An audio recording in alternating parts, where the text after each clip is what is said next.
Ja, guten Tag. Mein Name ist Paul Schreier. Ich bin freier Journalist, Autor und Mitherausgeber des Magazins Multipolar. Und ich möchte heute über ein aktuelles Thema sprechen, über die Corona-Pandemie. Der Titel des Vortrags heißt Pandemieplanspiele, Vorbereitung einer neuen Ära. Ich möchte allerdings nicht über die aktuelle Situation sprechen, über die aktuelle Corona-Krise, sondern über das, was vorher geschehen ist. Und da ist sehr viel Interessantes passiert. Stichwort Pandemie-Planspiele. Die Situation, die wir jetzt im Moment erleben, also Angst vor einem Virus und darauf aufbauend dann ganz starke Freiheitsbeschränkungen, genau diese Situation ist in den vergangenen Jahren sehr oft und sehr intensiv geprobt worden in verschiedensten Planspielen. Das sind jetzt keine Spekulationen, das ist gut belegt, das ist gut dokumentiert und die Belege möchte ich Ihnen hier heute präsentieren. Ja, der zweite Teil des Titels Vorbereitung einer neuen Ära. Viele Menschen haben den Eindruck, dass jetzt mit dieser Krise eine neue Ära, ein neues Zeitalter beginnt und dass das keine gute Ära ist, sondern eine Ära, in der Demokratie abgebaut wird, in der Freiheiten abgebaut, beschädigt, zerstört werden. Und ich möchte mit diesem Vortrag dazu beitragen und dazu helfen, dass man den Blick vielleicht etwas weitet und auch eine historischere Perspektive gewinnt. Ich mache mal kurz, ich sage ein paar Worte zum Inhaltsverzeichnis, worüber ich heute sprechen möchte. Also ich beginne tatsächlich schon in den 1990er Jahren mit dem Kampf gegen den Terror, stelle dann verschiedene Planspiele vor, komme dann zum Lockstep-Szenario, ein sehr interessantes Szenario aus dem Jahr 2010, werde dann nochmal einige neuere Planspiele vorstellen, die in der Zeit der Trump-Präsidentschaft stattgefunden haben und komme dann zum letzten Punkt. Das sind die Geschehnisse an den Börsen im September 2019. Das ist aus meiner Sicht ein sehr interessanter Punkt, ein sehr wichtiger Punkt, den ich auch in meinem Buch, was ich zu diesem Thema geschrieben habe, noch nicht mit drin habe. Das heißt, für diejenigen unter Ihnen, die mein Buch schon gelesen haben, dieser Punkt enthält möglicherweise Informationen, die für Sie auch neu sein können. Ja, eine neue Ära beginnt. Welche Ära ist zu Ende gegangen? Auf welche Ära blicken wir zurück? Das ist natürlich die Ära des Kalten Krieges, die auch schon 1990 tatsächlich zu Ende gegangen ist.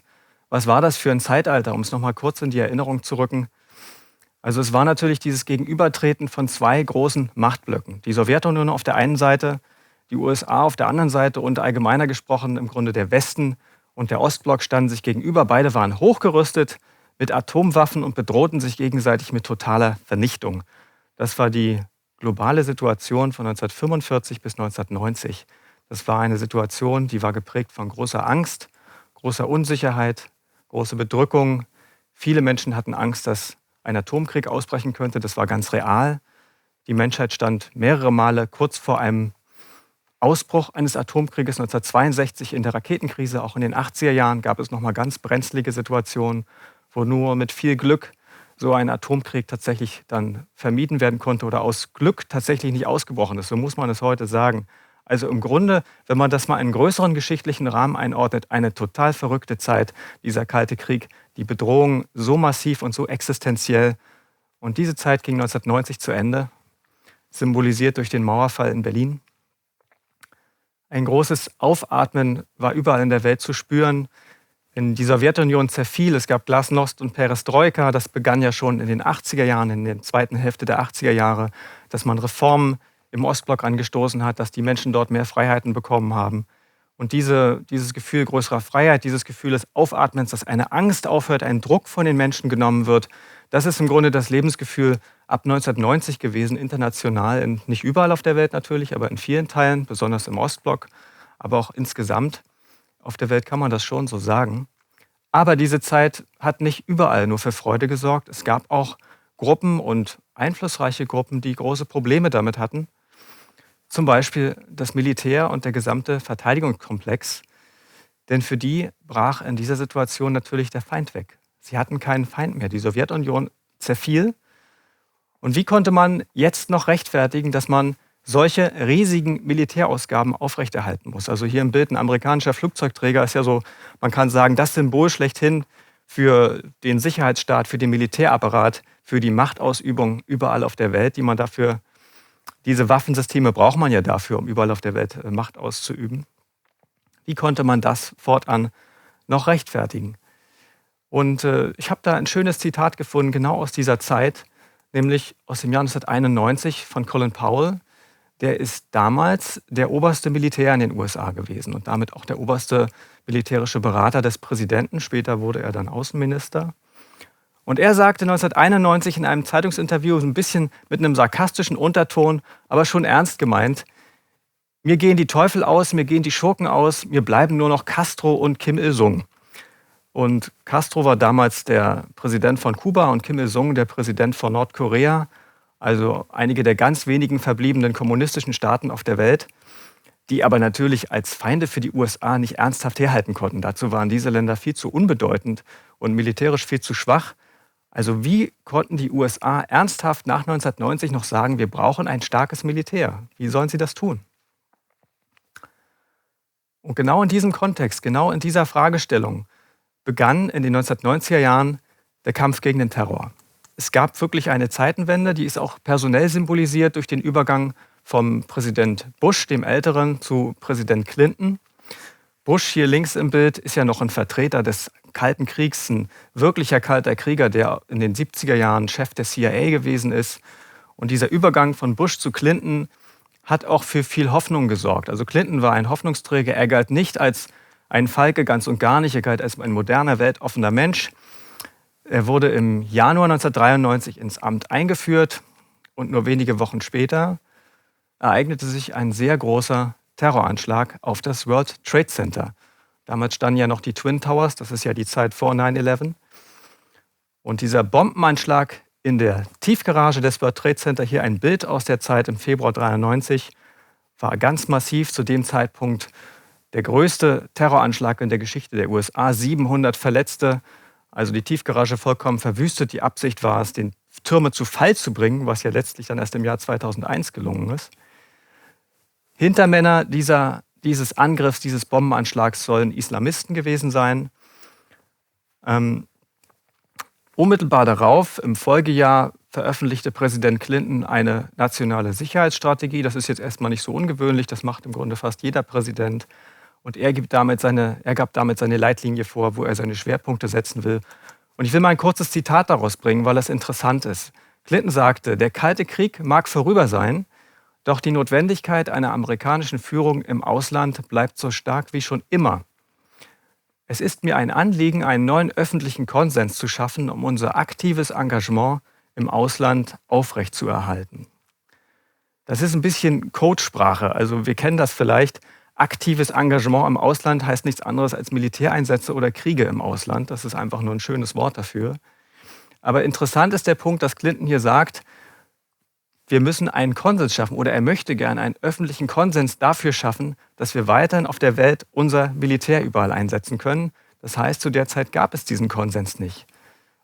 Zu der Zeit gab es, wie ich ja schon sagte, große Debatten. Die Leute haben gesagt, wir wollen jetzt eine Friedensdividende, so war das Stichwort. Wir wollen, dass dieses ganze Geld, was jetzt jahrzehntelang in die Rüstung geflossen ist, das soll jetzt zu uns fließen. Wir wollen unsere eigene Wirtschaft aufbauen, unsere Gesellschaft soll profitieren und dieses Verteidigungsbudget soll zurückgefahren werden. Und in den 90er Jahren wurde es auch zurückgefahren, weil der öffentliche Druck einfach so groß war. Das ist 1994 gewesen. Jetzt kommen wir ins nächste Jahr, 1995, im März 1995. Und das ist ein Bild von Joe Biden. Er ist jetzt Präsident der USA. Damals hatte er auch schon eine wichtige Funktion. Vor 25 Jahren war er Vorsitzender im Justizausschuss des Senats. Und er hat hier, das ist diese Aufnahme, im Senat ein Gesetz eingebracht. Und dieses Gesetz sollte für den Fall eines großen Terroranschlages dem Präsidenten mehr Vollmachten geben und überhaupt der Regierung mehr Vollmachten geben. Und dieses Gesetz traf auf sehr großen Widerstand in dieser Zeit. Wenn man sich die Pressearchive anschaut, ich habe das getan, wie wurde das damals diskutiert, dann sieht man, dass ganz einflussreiche Bürgerrechtsgruppen sofort auf die Barrikaden gegangen sind und gesagt haben, das geht zu weit, wir wollen keine Sondervollmachten für den Präsidenten, für die Regierung, das soll alles demokratisch kontrolliert sein. Wir wollen dieses Gesetz nicht. Großer Widerstand. Wenige Wochen später, im April 1995, gab es wiederum einen großen Terroranschlag auf das Regierungsgebäude in Oklahoma. Und auch dieser Anschlag war zu diesem Zeitpunkt, das ist ja alles noch vor 9/11, der größte und tödlichste Terroranschlag in der Geschichte der USA. Bei diesem Anschlag starben 170 Menschen, ungefähr 1000 Verletzte. Man sieht, der Schaden ist ja immens. Eine Autobombe mit 2 Tonnen Sprengstoff. ein gigantischer Schaden. Und die öffentliche Aufmerksamkeit für das Thema Terrorismus schoss in die Höhe mit diesem Anschlag und blieb dort für ganz, ganz lange Zeit. Dieser Anschlag auf das Gebäude in Oklahoma war wirklich eine Wegmarke, eine Wasserscheide, ein ganz entscheidender Moment dafür, dass das Thema Terrorismus, Gefahr durch Terrorismus völlig neu, viel ernster genommen wurde, ganz anders wahrgenommen wurde. Ja, und dann wurde auf dieser Welle, will ich mal sagen, auf dieser Welle, die Terrorgefahr wurde weiter Stimmung gemacht, kann man sagen. Das ist ein Zeitungsartikel von 1997, der ist aber nicht von Journalisten verfasst, der ist von Politikern verfasst, nämlich von dem ehemaligen CIA-Direktor James Woolsey und einem ganz hohen Pentagon-Beamten. Und die Überschrift des Artikels lautet, wie man sich gegen den Feind im Schatten verteidigen kann. Und der erste Satz des Artikels nimmt direkt Bezug auf die großen Anschläge, die ich gerade erwähnt habe. So heißt es, die Zerstörung des Regierungsgebäudes in Oklahoma City und der Bombenanschlag auf das World Trade Center in New York haben die Amerikaner schockiert. Aber, und jetzt kommt der große Punkt, diese Tragödien wären noch viel schlimmer gewesen, wenn dabei Atomwaffen, biologische oder chemische Waffen verwendet worden wären. Und im weiteren Verlauf des Artikels führen die Autoren dann aus, dass diese Gefahr von chemischen und biologischen Waffen in den Händen von Terroristen ganz real wäre, eine ganz große Gefahr wäre und man da ganz große Anstrengungen unternehmen müsste, um sich davor zu wappnen. Dieser Artikel ist nur ein Beispiel aus dieser Medienkampagne. In dieser Zeit ist ganz viel in dieser Art, in dieser Richtung publiziert worden. Ich will Ihnen noch ein anderes Beispiel bringen, auch aus dem gleichen Jahr. Der damalige Verteidigungsminister William Cohen hat auf einer Pressekonferenz erklärt, ganz oben auf der Agenda, chemische und biologische Waffen sind ein wahrscheinlicher Bestandteil zukünftiger Kriegsführung, behauptet er. Und mit dieser Behauptung begründet er, dass man $1 Milliarde mehr in den nächsten 5 Jahren in den Verteidigungshaushalt stecken will. Also man sieht, hier ging es von Anfang an um sehr viel Geld, um sehr große Budgets, die damit gerechtfertigt worden sind. Und William Cohen hat auch in diesem Jahr einen bemerkenswerten Presseauftritt hingelegt, kann man sagen. Er ist im Frühstücksfernsehen aufgetreten, also nicht jetzt irgendwie auf der Bühne des Pentagons, sondern ganz in einem Programm, wo man eigentlich nicht so viel mit Politik konfrontiert wird. Da saß er im Frühstücksfernsehen und hat eine Packung Zucker in die Kamera gehalten und hat gesagt, wenn Saddam Hussein diese Menge, also so viel Menge wie diese Packung Zucker enthält, an Anthrax, also Milzbranderreger, über einer Stadt wie Washington versprühen würde, wäre mindestens die Hälfte der Einwohner tot, nur ein Atemzug und sie sterben wahrscheinlich in 5 Tagen. Also die Moderatoren des Frühstücksfernsehens waren sprachlos und dieser Fernsehbeitrag hat große Wellen geschlagen in der Presse, weil es so drastisch gewesen ist, dieses Beispiel. Und es ist ganz klar, man kann dieses Statement eigentlich nicht anders als Angstmache bezeichnen. Das ist ganz krasse Angstmache. Den Menschen wird eingeredet, sie sind unmittelbar in Lebensgefahr. Das ist die Stimmung gewesen, die in der zweiten Hälfte der 90er Jahre immer mehr aufgebaut worden ist. Das ist die eine Seite. Die Bedrohung vor einer neuen Gefahr wird erklärt, wird diskutiert. Auf der anderen Seite wird genau diese Gefahr, an diesen Waffen baut man zur gleichen Zeit selbst. Das ist sehr interessant. Wusste ich vorher auch nicht, habe ich erst im Rahmen der Recherche hier gefunden. 1997 sind mehrere ganz umstrittene Waffenprojekte vorangetrieben worden in den USA. Die CIA hatte ein Projekt mit dem Namen Clear Vision, da wurde eine Bakterienbombe entwickelt. Die DIA, das ist der militärische Geheimdienst des Pentagons, hatte ein Projekt Jefferson. Da wurde eine genetisch veränderte Anthrax-Variante entwickelt als Biowaffe. Und diese Forschungen ereigneten sich vollkommen im Geheimen. Da gab es keine parlamentarische Kontrolle oder irgendwas. Das wusste niemand zu dieser Zeit. Das ist im September 2001 öffentlich geworden in einem New York Times-Artikel. Und daraufhin hat das Pentagon eine Pressekonferenz einberufen und erklärt, es handle sich um rein defensive Forschung. Was natürlich ziemlicher Blödsinn ist. Wenn man eine Biowaffe baut, ist das keine defensive Forschung. In dieser Zeit bekam auch dieser Mann Gewicht. Oberst Robert Cadleck, ein Biowaffenexperte, der war im Irakkrieg 1991 Biowaffeninspekteur der USA im Irak und einer der führenden Biowaffenexperten, wie gesagt, der USA. In einem Strategiepapier, in einem Pentagon-internen Strategiepapier schrieb er zu diesem Thema 1998. Das ist ein sehr bemerkenswertes Zitat, auf das mich mein Kollege Dirk Pohlmann aufmerksam gemacht hat, was wirklich sehr wichtig ist. Ich will es kurz vorlesen. Werden biologische Waffen unter der Tarnung einer räumlich begrenzten oder natürlich auftretenden Seuche benutzt, lässt sich ihr Einsatz glaubwürdig abstreiten. Das Potenzial, schwere wirtschaftliche Verluste und in der Folge politische Instabilität auszulösen, verbunden mit der Möglichkeit, den Einsatz glaubwürdig abstreiten zu können, übertrifft die Möglichkeiten jeder anderen bekannten Waffe. Das ist 98. Und der Kontext, in dem diese Sätze stehen, in dem Papier, ist der, dass Robert Kadlec warnt, dass Feinde der USA solche Waffen benutzen könnten, genau in so einem Zusammenhang. Aber wenn man das Papier gründlich liest, dann fällt auf, dass die Formulierung, dass man den Einsatz glaubwürdig abstreiten kann, an mehreren Stellen immer wieder auftaucht. Und das macht doch ein wenig hellhörig. In dieser Zeit wurde auch eine Institution gegründet, die bis heute eine ganz große Rolle in diesem Themenfeld spielt. Sie heißt heute Center for Health Security, also Zentrum für Gesundheitssicherheit, ist angesiedelt an der Johns Hopkins Universität. Und Sie haben den Namen vielleicht schon mal gehört. Im Rahmen der Corona-Krise hat diese Institution eine große Rolle gespielt, weil dort die ganzen Corona-Zahlen von Anfang an seit Frühjahr 2020 zusammengestellt in einem Dashboard präsentiert werden und an die Medien, von den Medien überall in der Welt verwandt werden. Dieses Institut wurde im Jahr 1998 gegründet, damals noch unter einem anderen Namen, Center for Civilian Biodefense Strategies, also für zivile Bioverteidigungsstudien. Das hatte also noch einen militärischen Akzent. Später hat man dann den Akzent mehr auf die Gesundheit gelegt in der Außendarstellung. Aber es ging eigentlich um das Gleiche.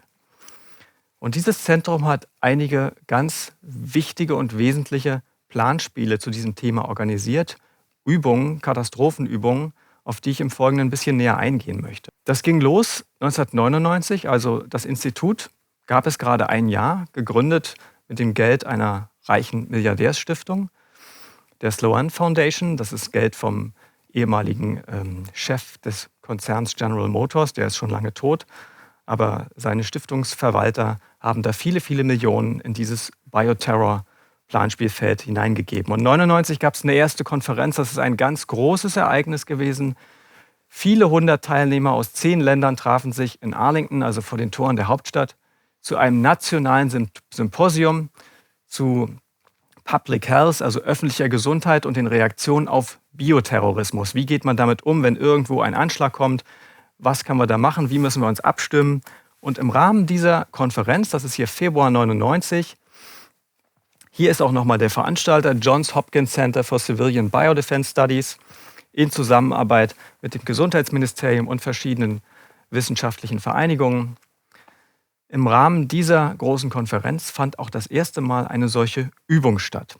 Eine Übung, bei der getestet wurde, dass Terroristen einen Pockenerreger ausbringen in den USA und in den USA eine Pockenepidemie eben ausbricht mit ganz vielen Opfern. Und wie kann man darauf reagieren? Das Planspiel müssen Sie sich so vorstellen, da sitzen Leute ein paar Stunden lang um den Konferenztisch rum und spielen Rollen. Sie spielen verschiedene staatliche Funktionen und sprechen dann miteinander, so wie sie in der Krise miteinander sprechen müssen. Wie sie dann eine Telefonkonferenz durchführen würden in der Realität, um die Reaktionen abzustimmen.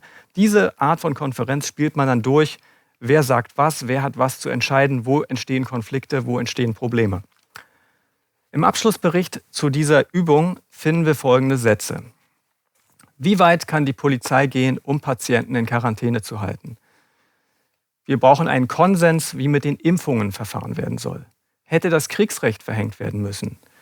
Und wir müssen die Botschaft kontrollieren, die an die Öffentlichkeit geht. Und wie können wir diese Botschaft kontrollieren? All diese Fragen wurden 1999 diskutiert und das sind Fragen, die uns natürlich sehr an die Gegenwart erinnern. Auf dem Symposium sprach auch Richard Clarke, damals hochrangiger Antiterrorberater der US-Regierung, gerade ein Jahr frisch im Amt. Und er sagte, zum ersten Mal ist das Gesundheitsministerium Teil des nationalen Sicherheitsapparates der USA. Also da ist wirklich dieser Weg beschritten worden, dass man diese Gesundheitsfragen zu militärischen Fragen macht. Im gleichen Jahr, also 1999, forschte das Pentagon weiter an Biowaffen. Es gab das sogenannte Projekt Bacchus. Da wurde eine Anthraxfabrik in der Wüste von Nevada gebaut. Und das Ziel ist folgendes gewesen: Das Pentagon hat seinen Mitarbeitern gesagt, also diese Abteilung, die das machen sollte, entwickelt eine kleine Antragsfabrik, aber nur mit Materialien, die frei im Handel erhältlich sind. So, also man hat quasi, und das ist auch gelungen nach wenigen Monaten, das kam auch erst mehrere Jahre später raus. Das Pentagon hat diese Antragsherstellung mit handelsüblichen Materialien entwickelt, war also in der Lage, wenn man es jetzt mal böse denkt, war in der Lage, selbst so einen Anschlag durchzuführen und nachher sagen zu können, das haben aber Terroristen gemacht, denn alle Bestandteile sind ja frei im Handel erhältlich und so gefährlich ist das. Also dieses Potenzial, diese Fähigkeit ist zu dieser Zeit entwickelt worden. Das fand statt auf einem Militärstützpunkt in Nevada. Das ist jetzt der gesamte Militärstützpunkt. Da fanden früher Atomwaffentests statt. Und in den 90er Jahren hat man dann dort eben auch solche Biowaffenforschung weit ab der Zivilisation, will ich mal sagen, stattfinden lassen. Okay, es ging dann in raschen Schritten weiter. Schon im nächsten Jahr, im Jahr 2000, gab es das zweite große Symposium vom gleichen Veranstalter, wieder zu diesem Thema. Einziger Unterschied, man hat jetzt keinen Pockenausbruch getestet, sondern einen Pestausbruch. Aber wieder Bioterror. Ja, also diese Dokumente, die ich Ihnen jetzt zeige, das ist jetzt eine Original-Webseite aus dem Jahr 2000. Man findet es noch im Internetarchiv. Und die Zitate, die ich Ihnen zeige, das sind alles offene Dokumente, die können Sie im Internet finden. Das sind jetzt keine Geheimnisse, das hat jetzt kein Whistleblower oder so veröffentlicht. Das ist alles offenes Material. Ich will Ihnen ein paar Worte zitieren aus den Unterlagen zu dieser Übung von dem Jahr 2000. Darin heißt es: Der Anblick von bewaffneter Militärpräsenz in amerikanischen Städten provoziert Proteste gegen die Beschneidung der bürgerlichen Freiheiten. Die Frage ist, wie und in welchem Maße wir diese Dinge durchsetzen. Wie viel Gewalt wendet man an, um die Menschen in ihren Häusern zu halten? Das sind also die Dinge, die auf diesen Übungen ganz konkret von hochrangigen Beteiligten diskutiert wurden, vor, wie gesagt, 20 Jahren. Zu dieser Zeit gab es in den USA, viele werden sich erinnern, auch eine ganz wichtige Präsidentschaftswahl. Präsident Bush, der Jüngere, kam ins Amt im Januar 2001. Hier neben ihm rechts Dick Cheney, sein Vizepräsident, der großen Einfluss in dieser Regierung hatte. Und nur wenige Monate nach der Amtseinführung dieser beiden Herren gab es schon die dritte große Bioterrorübung innerhalb kürzester Zeit. Die nannte sich Dark Winter. Wieder eine Pockenübung. Und diese bunte Seite ist auch eine Original-Webseite dieses Zentrums aus dem Jahr 2001. Damals sahen die Webseiten noch ein bisschen bunter aus, ein bisschen unordentlicher. Das ist wirklich aus dem Original-Internetarchiv. Hier steht auch direkt, von wem das Geld kommt. Sponsored by Alfred Sloan Foundation and Robert Wood Johnson Foundation. Das ist ganz offen gemacht worden. Ja. Und diese Übung ist professionalisiert gewesen. Die vorhergehenden Übungen haben in Hotels stattgefunden, im Konferenzraum, ganz einfach. Diese Übung fand auf einem Militärstützpunkt statt. Andrews Air Force Base ist ein großer Militärstützpunkt vor den Toren der Hauptstadt Washington. Und das ist also nochmal eine Stufe höher skaliert worden, die ganze Sache. Dark Winter, das hat auch so ein bisschen die Anmutung eines Hollywood-Films. Also es hat fast was wie ein Marketing, kann man sagen, für dieses ganze Thema. Öffentlichkeitswirksam. Das ist auch alles öffentlich gemacht worden. Da wurde auch drüber geschrieben zu der damaligen Zeit. Das ist jetzt nicht in dunklen Hinterzimmern gemacht worden. Das muss man sich klar machen. Das ist wirklich auch für die Öffentlichkeit gedacht tatsächlich. Schauen wir uns mal an, wer da eigentlich teilgenommen hat. Das ist auch aus den Originalunterlagen der Übung. Und wenn man sich mit diesen Namen ein bisschen beschäftigt oder wenn man sich ein bisschen mit amerikanischer Politik in dieser Zeit beschäftigt, werden einem viele Namen bekannt vorkommen. Das sind sehr einflussreiche Leute. Wir haben zum Beispiel die Rolle des CIA-Direktors ist gespielt worden von James Woolsey, der war aber wenige Jahre vorher wirklich CIA-Direktor. Oder, wenn wir schauen, der Gouverneur von Oklahoma, also der Bundesstaat, der diesen schrecklichen Angriff hatte, wir hatten das vorhin, Frank Keating, der war zum Zeitpunkt der Übung auch wirklich Gouverneur von Oklahoma. Also er hat es gar nicht nur gespielt, er war es tatsächlich. Und ähnlich sind auch die anderen Funktionen besetzt von sehr ranghohen Leuten. Man kann wirklich sagen, die haben hier einen Notstand geprobt, auf höchster Ebene. Das war jetzt kein mittleres Management von Behörden, das war eine ganz hohe Ebene, auf der diese Dinge besprochen worden sind. Was auch auffällt, wenn man sich diese Übungsunterlagen anschaut, ist die Rolle der Presse. Denn bei diesen Übungen war Presse dabei, die war mit eingebaut in die Planspiele, die spielten mit. Und zwar auch keine kleinen Journalisten, sondern landesweit bekannte Journalisten. Zum Beispiel finden wir hier Judith Miller von der New York Times, eine ganz bekannte Journalistin dieser großen Zeitung. Oder auch Fernsehreporter von den großen Netzwerken, NBC, CBS, die waren mit dabei. Das ist also auch ein Foto aus der Übung direkt. Und haben im Grunde eine fingierte Pressekonferenz durchgespielt. Also die Politiker haben gespielt, wir haben jetzt diesen Notstand, da ist jetzt eine Pockenübung, da ist jetzt ein Pockenanschlag auf die USA. Und die Reporter machen dann eine Pressekonferenz, stellen Fragen. Die Politiker üben schon mal, wie die Presse darauf reagiert und was sie der Presse dann sagen. Auch das wurde geübt, sehr ausführlich und sehr hochrangig. Okay, dann wurden Lektionen gelernt. Das gehört jetzt zu so einer Übung dazu. Dafür macht man es ja eigentlich.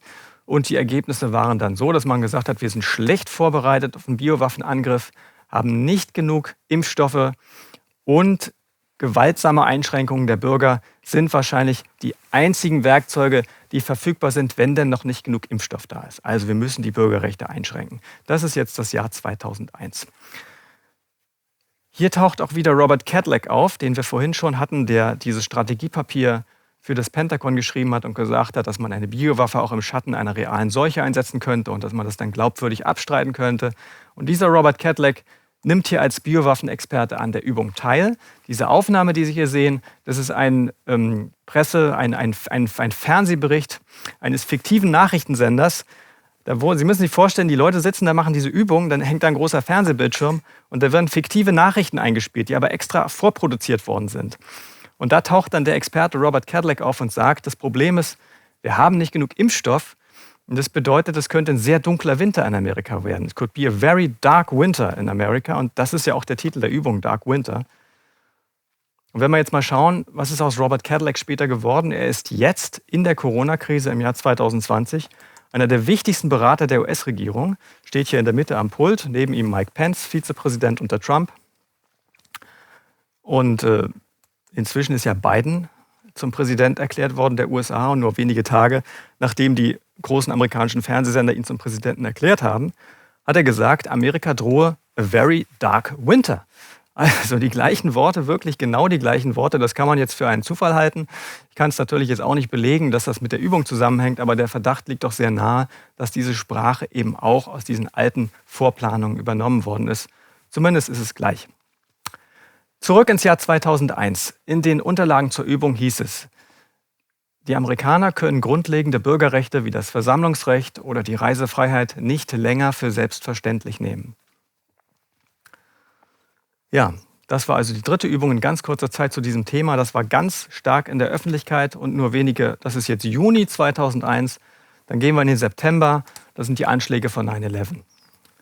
Und das ganze Thema Terrorismus wird nochmal eine ganze Ebene höher gepusht. Jetzt ist es wirklich der Weltöffentlichkeit total präsent. Die Terrorgefahr ist das Thema, was über Jahre hinweg die gesamte politische Diskussion lenkt und prägt. September 2001, dann Oktober 2001, einen Monat später, tauchen Antragsbriefe auf. Briefe mit diesem feinen weißen Pulver des Milzbranderregers werden geschickt, werden versendet an diese beiden Politiker, Tom Daschle und Patrick Leahy.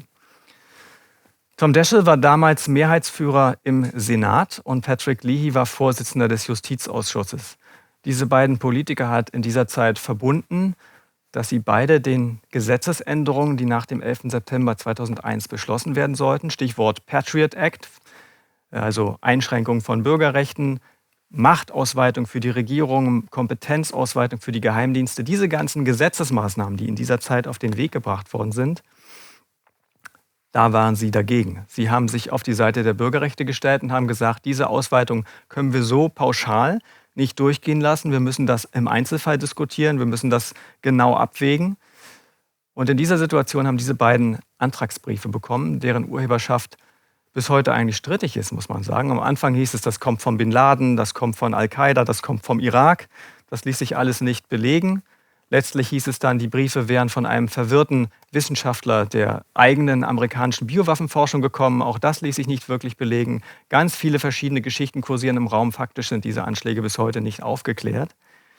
Fakt aber ist, dass nachdem diese beiden Politiker diese Briefe, diese Drohbriefe bekommen haben, und da muss man noch mal kurz sich klar machen, wenn Sie einen Brief mit einem giftigen Pulver an so einen Politiker schicken, dann ist es klar, dass Sie damit den Politiker nicht umbringen. Denn diese Politiker öffnen ihre Post nicht selbst. Die haben natürlich Mitarbeiter dafür, die sowas machen.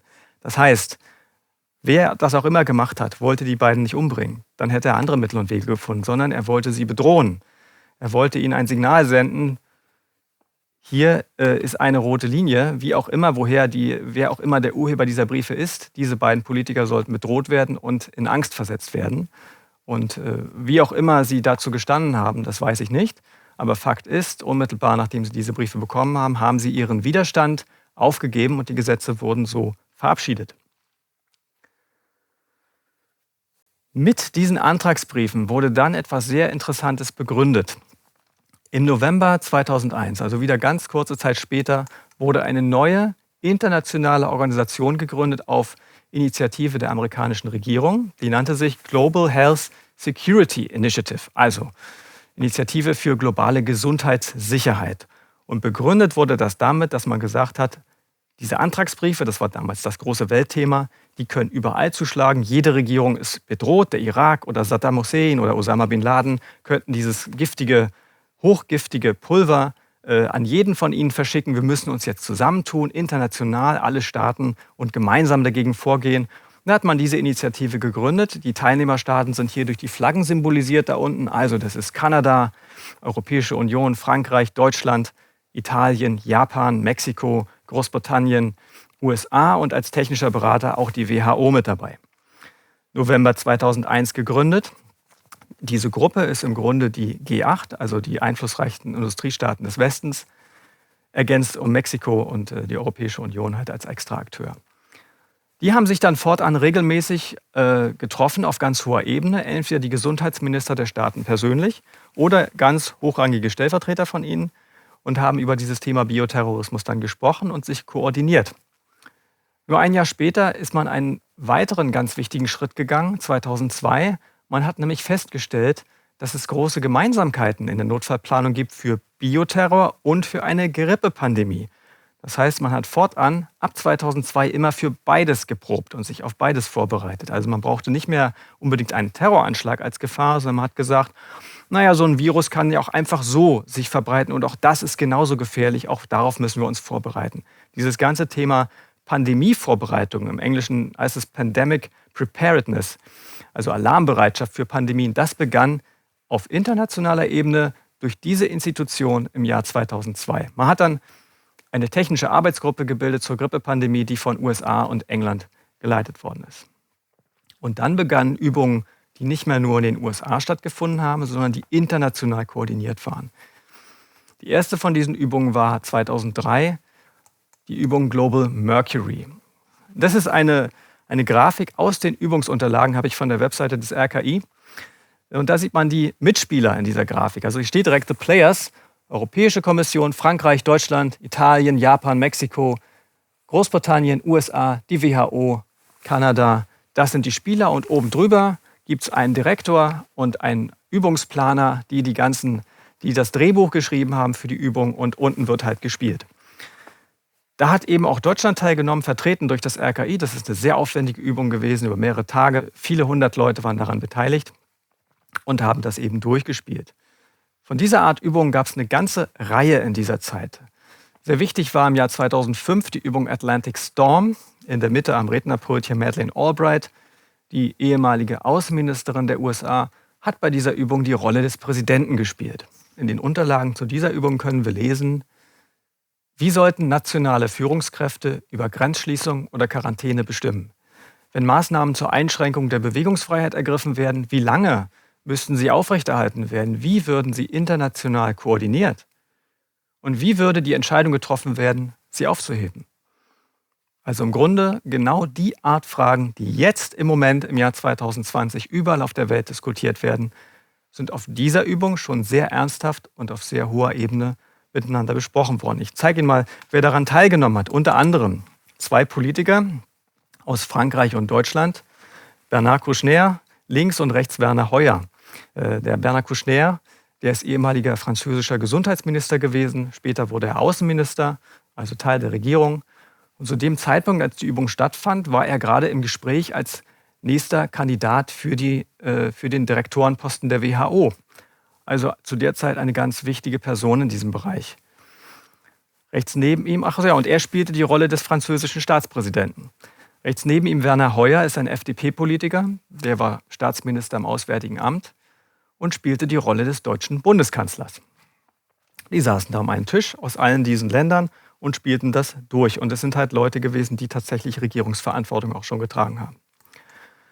Ja, und der Werner Heuer sagte nach der Übung, für jemanden, der seit vielen Jahren in den Bereichen Sicherheit und Verteidigung tätig ist, war dies eine ziemlich überraschende und atemberaubende Übung. Ich glaube, Dinge wie diese sind nur einer sehr kleinen Minderheit von Politikern in Europa bewusst. Okay, ich habe Ihnen jetzt eine ganze Menge von diesen Übungen vorgestellt. Sie erkennen vielleicht die Parallelen, Sie erkennen das Muster, worum es hierbei geht. Ich will mal ein kurzes Zwischenfazit ziehen. Na klar, worum ging es dabei? Natürlich ging es um einen Gesundheitsnotstand, es ging um Entscheidungsprobleme, um Kompetenzen, wer darf was entscheiden, wer hat die Oberhoheit. Aber es ging eben nicht nur um diese Dinge. Es ging auch um einen Ausnahmezustand, um die Aufhebung von Grundrechten, um Massenimpfung und um autoritäre Politik ohne Beteiligung von Parlamenten. Auch um diese Punkte ging es bei all diesen Übungen und das finde ich sehr bemerkenswert, denn das ist logisch nicht unbedingt notwendig. Wenn Sie eine Pandemie oder einen Terroranschlag, die Reaktion darauf proben, müssen Sie nicht automatisch auch eine Aufhebung von Grundrechten proben. Das ist da nicht automatisch mit dabei. Es wurde aber so gemacht, sodass sich einem Beobachter der Eindruck aufdrängen kann, dass diese ganzen Übungen vielleicht auch eine Tarnung gewesen sind, um einmal einen politischen Ausnahmezustand schon mal testen zu können und schon mal durchspielen zu können, wie man dann eigentlich agiert, wenn sowas passiert. Das ist zumindest mein persönlicher Eindruck. Ja, dann kam auch bald die Finanzkrise im Jahr 2007, 2008 und das Thema Pandemieübungen geriet ein wenig in den Hintergrund auf der internationalen Bühne.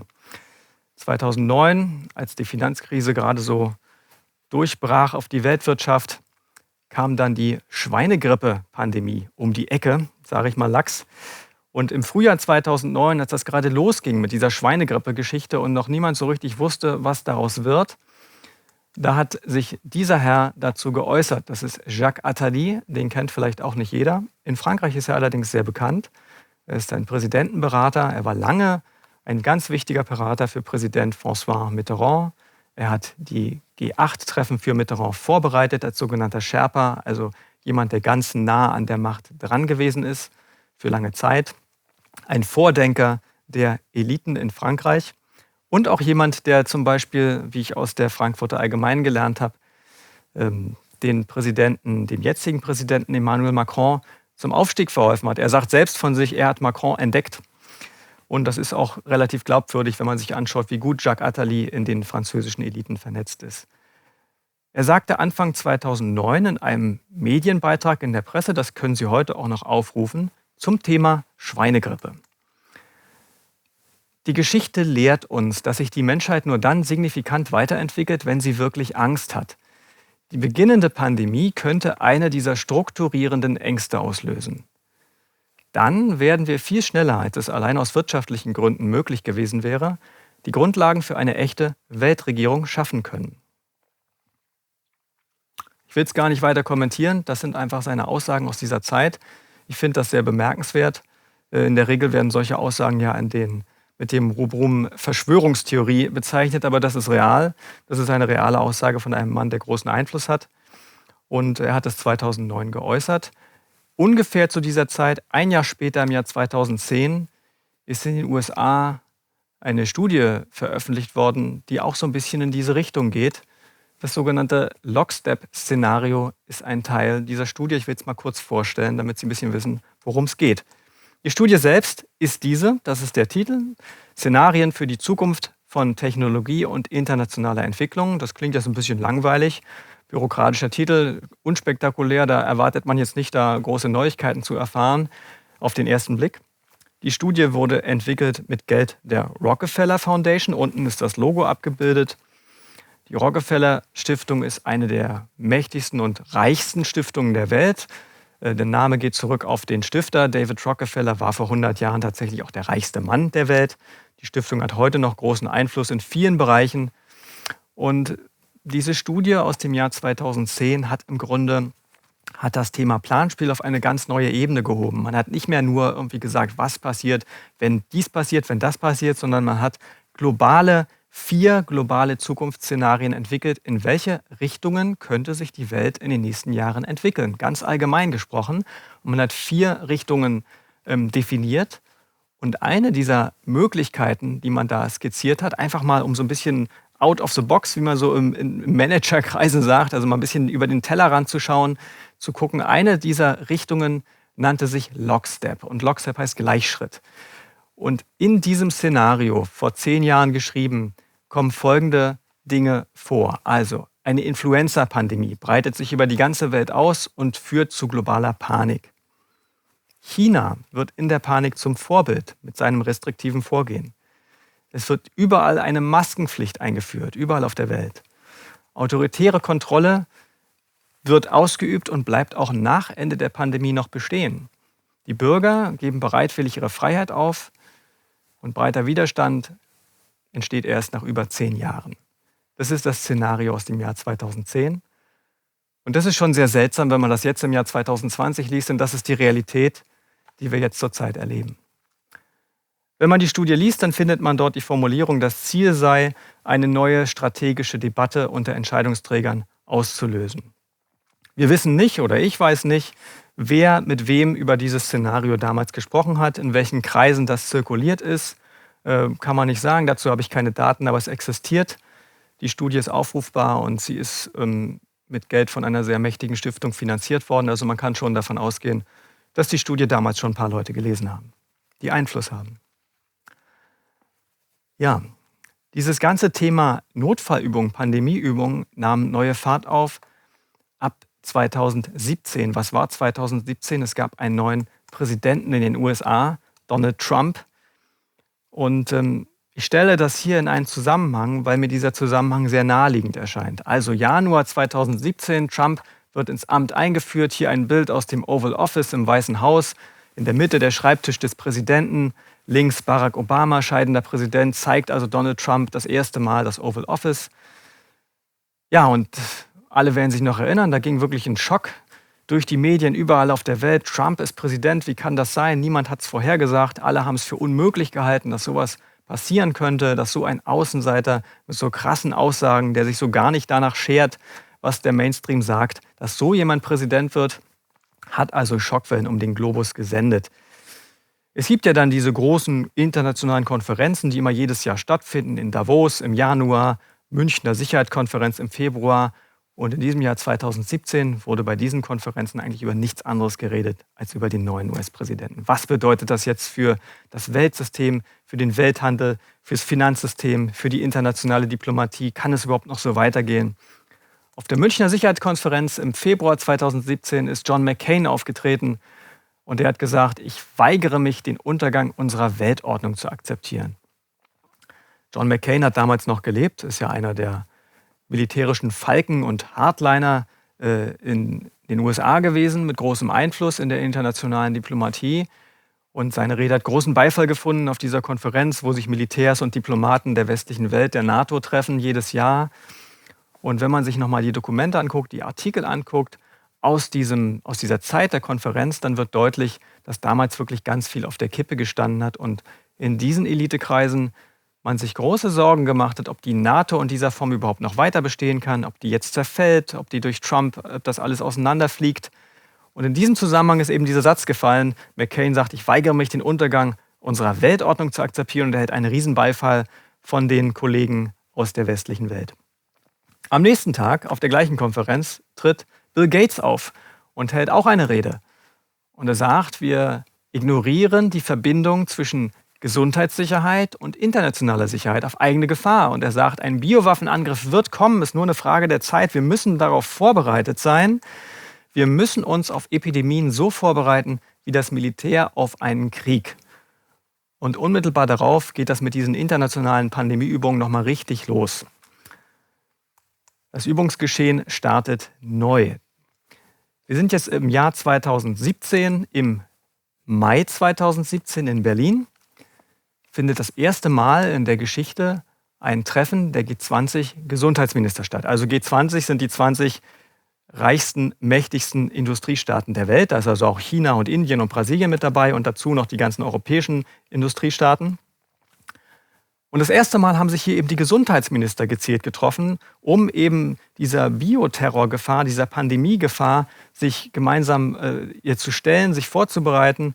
Und da fand eine große Pandemieübung statt in Berlin im Mai 2017. Wir sehen hier in der ersten Reihe die ganzen Gesundheitsminister. Hier Hermann Gröhe war damals der Vorgänger von Jens Spahn, deutscher Gesundheitsminister. Neben ihm seine Kollegin aus China, aus den USA, Brasilien, Kanada, Australien. Alle sitzen da nebeneinander und vor ihnen läuft auf dem Bildschirm ein Pandemieszenario ab. Was passiert, wenn ein neues Virus sich ausbreitet und was können wir dann gemeinsam tun? Das Virus damals hieß nicht SARS, das hieß MARS. Mountain Associated Respiratory Syndrome, also das ist jetzt ein fiktives Virus, das offenbar aus den Bergen gekommen ist, laut Drehbuch. Ja, und wenn man sich das anschaut, wenn man sich dieses Bild nochmal anschaut, dann wird vielleicht auch ein bisschen klar, warum heute, jetzt in der Krise, alle Länder oder die meisten Länder sehr koordiniert vorgehen und überall das Gleiche passiert. Ja, weil all diese verantwortlichen Leute den gleichen Input bekommen haben, in der Zeit vorher schon, vor der Krise, und die gleichen Rezepte vermittelt bekommen haben, die man dann umsetzen muss. Die sind schon synchronisiert worden durch dieses ganze Übungsgeschehen. So stellt sich das zumindest dar.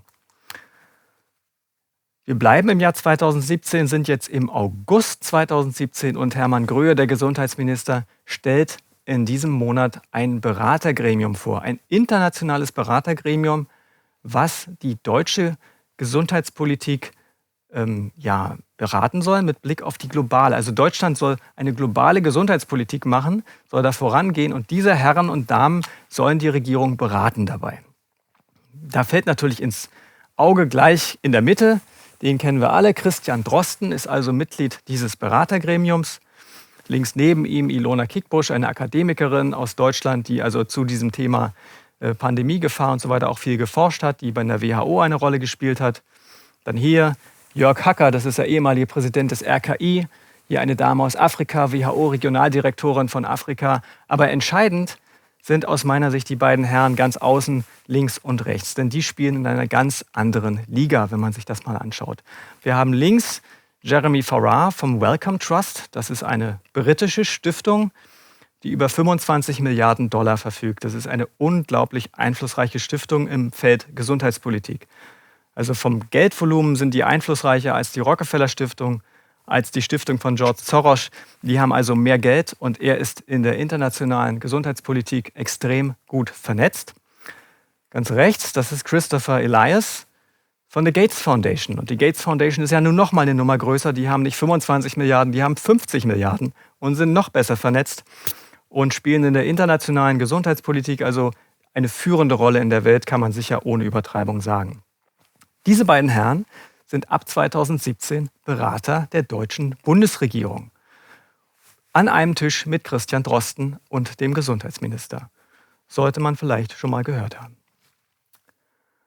Okay, kommen wir ins nächste Jahr. 2018 gibt es in den USA wieder eine große Bioterrorübung. Das ist diesmal keine internationale Übung. Hier um diesen Konferenztisch in Washington sitzen Personen, die den Nationalen Sicherheitsrat repräsentieren. Also Leute, Politiker, Beamte, wichtige Leute mit hohen Funktionen, die spielen, sie wären jetzt der Nationale Sicherheitsrat und es gibt jetzt eine Bioterror-Attacke und sie müssen reagieren. Interessant ist das aus verschiedenen Perspektiven. Wir sehen hier in der Mitte eine Videoeinspielung eines Fernsehsenders. Und das ist eine vorproduzierte Fernsehsendung und die beiden Frauen, die da miteinander sprechen, sind in den USA ganz bekannte Fernsehmoderatorinnen. Wenn das jetzt in Deutschland wäre, ist das so, als ob da Sandra Maischberger und Maybrit Illner miteinander gerade über einen Bioterroranschlag konferieren und die Leute da reagieren dann darauf. Man hat sich Mühe dabei gegeben, das so realistisch wie nur möglich zu machen, dass wirklich die Leute, die da an dem Tisch sitzen, das Gefühl haben, das ist jetzt real. Mit großem Aufwand ist das gemacht worden.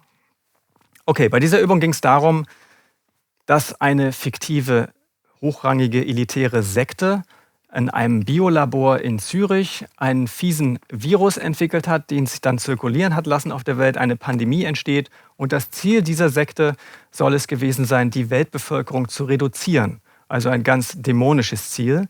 Das ist das Szenario dieser Übung Clade X gewesen, auch wieder organisiert vom Center for Health Security, die diese ganzen anderen Übungen auch schon geplant haben in den Jahren zuvor. Mit dabei ist rechts Tom Daschle, den hatten wir vorhin schon mal, einer der Empfänger der Antragsbriefe. Zwischenzeitlich ist er als Lobbyist für Gesundheitsunternehmen tätig gewesen. Und hier hat er eben an der Übung teilgenommen. Links neben ihm sitzt Tara O'Toole.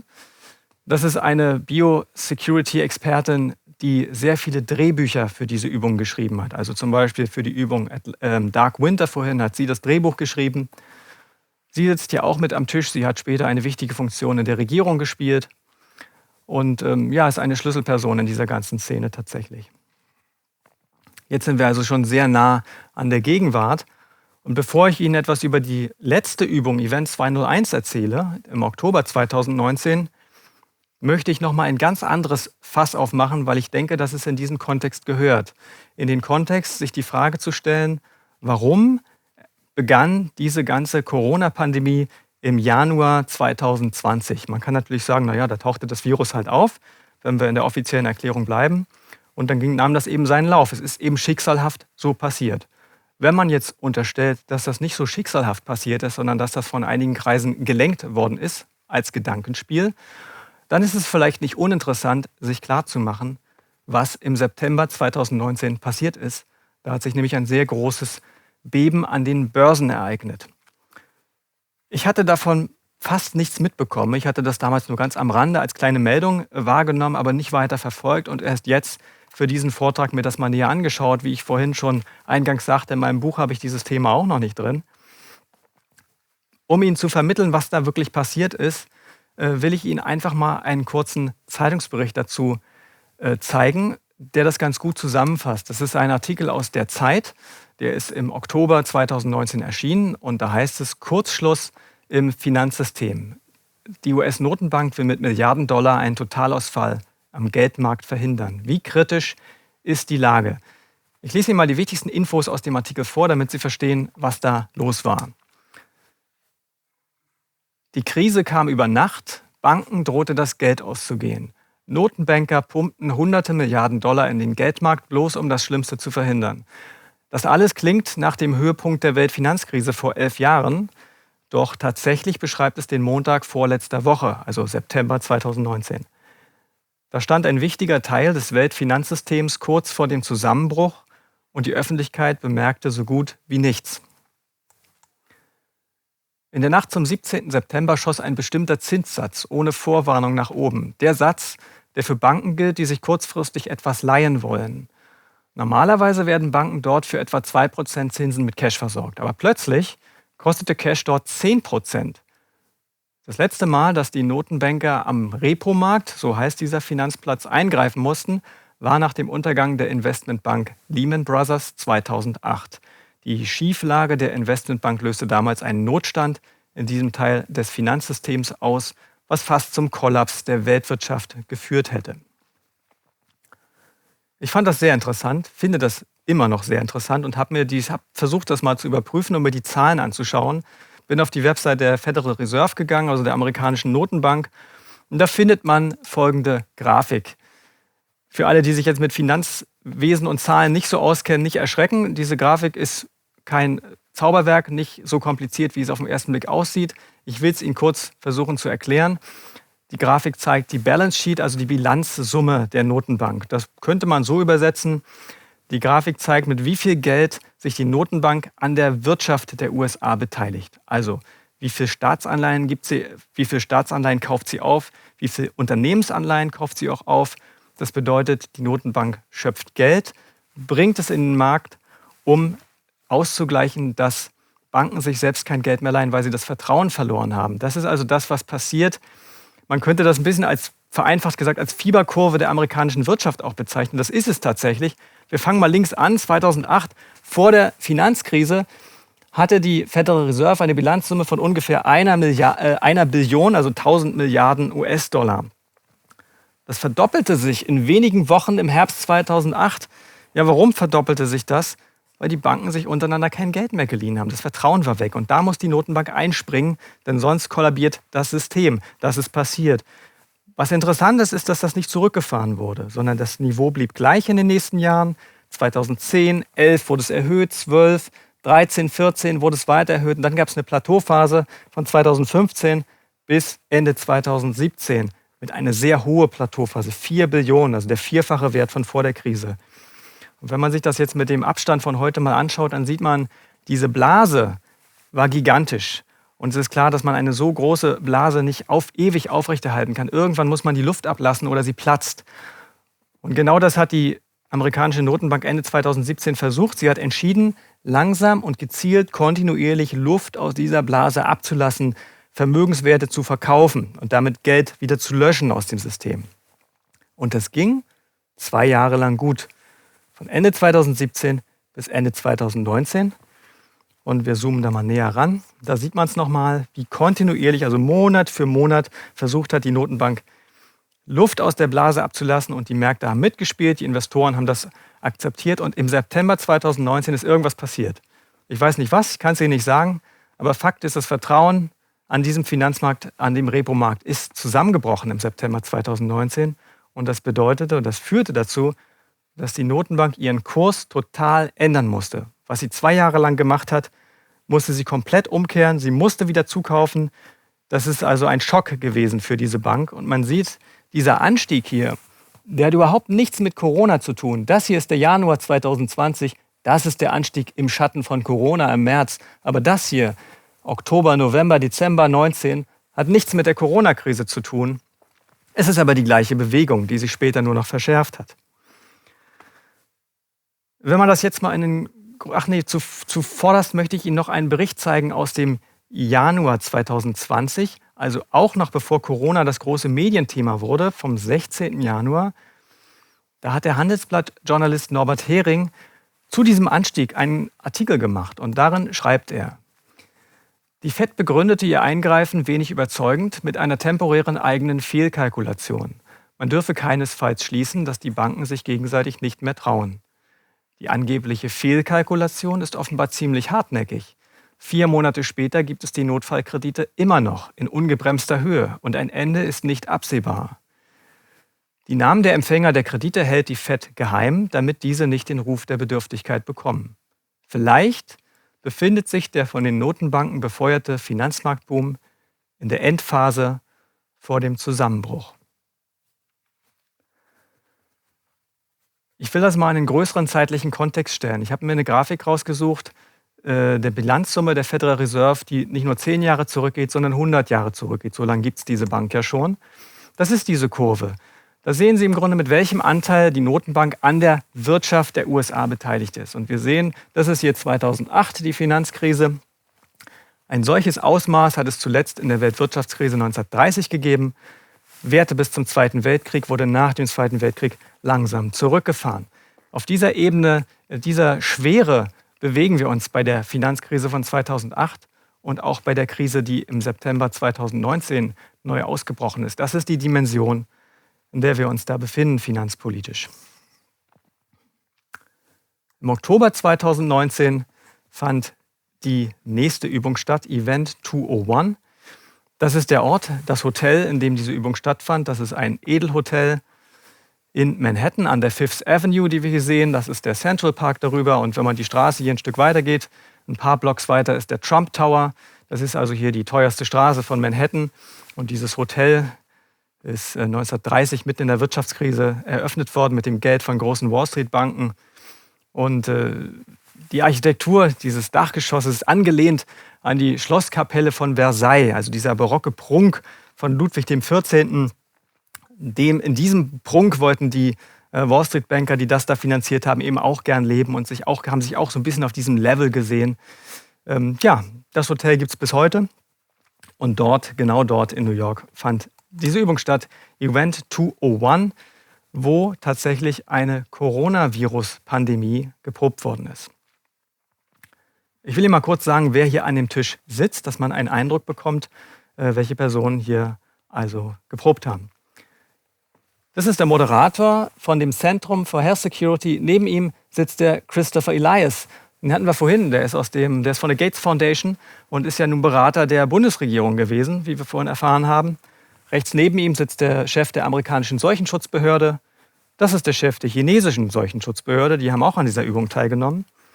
Das ist der Vizechef von Johnson & Johnson, des nach Börsenwert weltgrößten Pharmakonzerns der Welt.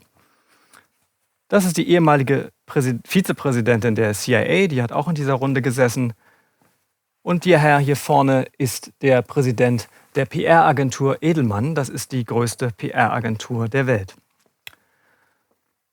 Auf dieser Konferenz, bei dieser Übung wurde, wie gesagt, eine Coronavirus-Pandemie durchgespielt, auch mit Blick auf die Öffentlichkeitsarbeit. Das heißt in den Unterlagen zu dieser Übung, Regierungen werden mit Medienunternehmen zusammenarbeiten müssen, um geschicktere Ansätze zur Bekämpfung von Fehlinformationen zu erforschen und zu entwickeln.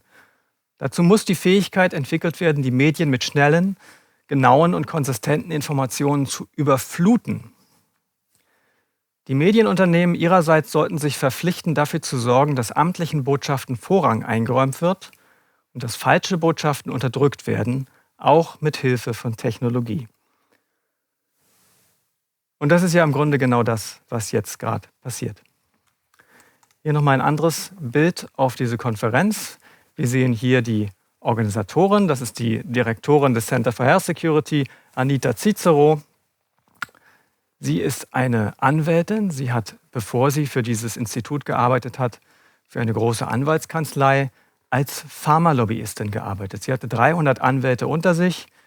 Und zu ihren Gesprächspartnern gehörten Mitglieder der Europäischen Kommission, gehörten Politiker aus dem amerikanischen Senat, denen sie die Interessen der Pharmaindustrie nahegebracht hat, bevor sie dann Vizedirektorin dieses Centers wurde und Übungen wie diese mitveranstaltet hat. Was ich sehr interessant finde, ist die Präsentation links oben auf dem Bild, wo man eben sieht, wie diese Krise, die da fiktiv durchgespielt worden ist, veranschaulicht wird. Also man sieht hier eine Grafik, die Fallzahlen, wie sie sich entwickeln. Man sieht, welche Länder wie stark betroffen sind. Man sieht, wie sich die Börsenkurse entwickeln zeitgleich, wie viele Tote es gibt, projiziert auf die nächsten Monate. Das ist genau die Art von Präsentation, die wir in der Corona-Krise durch die Johns Hopkins Uni, die diese Übung gemacht haben, präsentiert bekommen und die wir auch vermittelt durch diese Institution in allen Medien vermittelt bekommen. Genau diese Art der grafischen Darstellung der Zahlen, das ist genau das, was jetzt unsere Realität ist und die vorgeschlagenen Beschränkungen von Social Media und so weiter und dass YouTube und Google und die großen Konzerne da also beschränkend eingreifen sollen. Auch das, was hier vorgeplant wurde, ist jetzt Realität im Moment.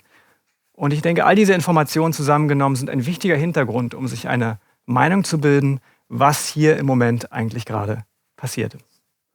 Ja, ich danke für Ihre Aufmerksamkeit.